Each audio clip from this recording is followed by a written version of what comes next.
1857 کا مارکا تاریخ کے صفحات پر کس نام سے درج ہے؟ غدر یا جنگ آزادی؟ اگر یہ سوال 1857 یا اس سے 1-2 سال بعد کیا جاتا تو شاید کسی کے پاس اس کا حتمی جواب نہ ہوتا، لیکن آج 166 سال بعد تاریخ اس قضیے کو طے کر چکی ہے۔ تاریخ کا فیصلہ ہے کہ یہ مارکا صرف مارکا نہیں بلکہ یہ تحریک پاکستان کی شروعات تھی۔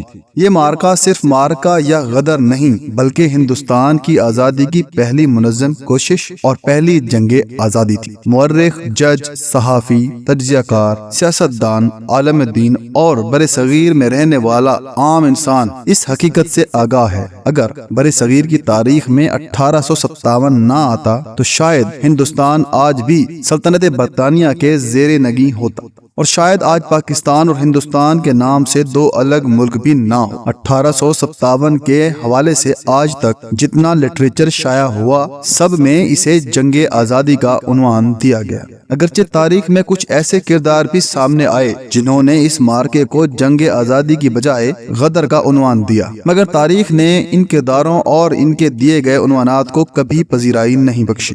مثلا سر سید احمد خان 2 قومی نظریہ کے بانیوں میں سے تھے۔ ہندوستانی مسلمانوں کے لیے ان کی قربانیاں اور درد مندی کا زمانہ گواہ ہے، مگر ان کے نامہ اعمال میں ایک غلطی ایسی تھی جو ہر عہد میں نمایاں رہی اور نہ جانے کب تک ان کا پیچھا کرتی رہے گی۔ 1857 کا مارکا ابھی ختم نہیں ہوا تھا کہ سر سید احمد خان قلم کاغذ تھام کر اس کے اسباب لکھنا شروع کر دیے۔ انہوں نے 1857 کی جنگ آزادی کو غدر کا نام دے دیا اور رسالہ اسباب بغاوت ہند لکھ کر برطانوی حکومت کو مطمئن کرنے کی کوششیں شروع کر دیں۔ انگریز ان کوششوں سے مطمئن تو نہ ہوا، البتہ اس نے چن چن کر مسلمانوں کو شہید کرنا شروع کر دیا۔ سر سید احمد خان نے اپنے تئیں معاملات کی توجیہ اور وضاحت پیش کرنے کی کوشش کی، مگر اس کوشش میں وہ انتہا پر چلے گئے اور اس انتہا پر پہنچ کر ان سے وہ غلطی ہوئی جو تاحال ان کا پیچھا کر رہی ہے اور نہ جانے کب تک ان کے نامہ اعمال میں کھٹکتی رہے گی۔ اس غلطی نے بہت سارے اہل علم کو ان کے بارے میں سوء ظن مبتلا کر دیا۔ بہرحال ہم واپس آتے ہیں اپنے موضوع کی طرف۔ سر سید احمد خان ہوں یا کوئی اور، جس نے بھی 1857 کی جنگ آزادی کو غدر کا عنوان دیا، تاریخ نے ان کو پذیرائی نہیں بخشی۔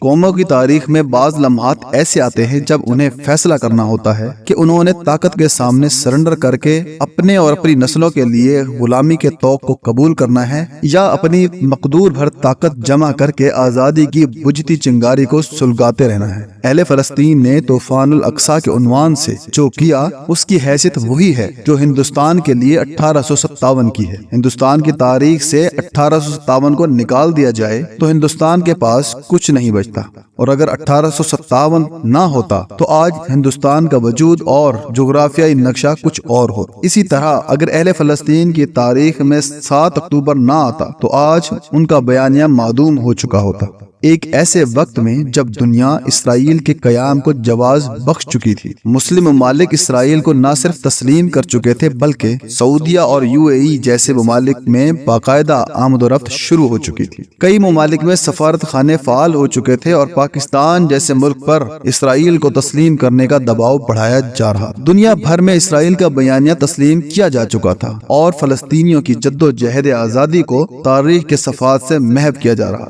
ایسے میں حماس نے الاقصی نامی طوفان برپا کر کے یہ اعلان کر دیا کہ وہ یہ سب اتنی آسانی سے نہیں ہونے دیں گے۔ حماس اور اہل فلسطین کو اندازہ تھا کہ اس کی انہیں قیمت چکانا پڑے گی۔ آج وہ یہ قیمت چکا رہے ہیں، مگر وہ تاریخ اور اپنے عہد میں دوبارہ زندہ ہو گئے۔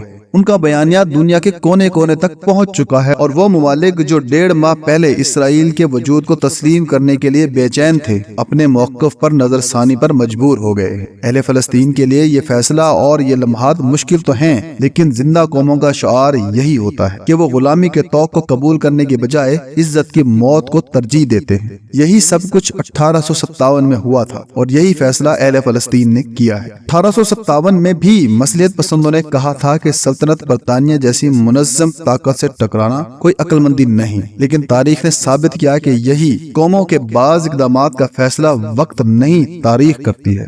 اور 1857 کے اقدامات کے درست ہونے کی گواہی آج تاریخ کے صفحات پر بکھری پڑی ہے۔ طوفان الاقصیٰ نے اسرائیل اور اس کے ہم نواؤں پر جو قیامت ڈھائی ہے اور اہل فلسطین کو اس سے جو فوائد حاصل ہوئے ہیں، اس کا فیصلہ تاریخ نے کرنا ہے، اور تاریخ زندہ قوموں کے ایسے اقدامات سے بھری پڑی ہے۔ پچھلے 1.5 ماہ میں بہت سارے مصلحت پسندوں نے حماس اور اہل فلسطین کو مطعون کیا، انہیں اس جنگ کا ذمہ دار ٹھہرایا اور اپنے تئیں یہ فیصلے صادر کیے کہ اہل فلسطین کو اس جنگ سے سوائے لاشوں کے اور کچھ حاصل نہیں ہوا۔ اہل فلسطین کو اسرائیل کی طاقت کا اندازہ ہونا چاہیے تھا، انہیں علم ہونا چاہیے تھا کہ یورپ و امریکہ اسرائیل کی پشت پر کھڑے ہیں۔ اہل فلسطین صبر کرتے اور جب تک اسرائیل جتنی ٹیکنالوجی اور جنگی صلاحیت حاصل نہ کر لیتے اس جنگ میں نہ کودتے۔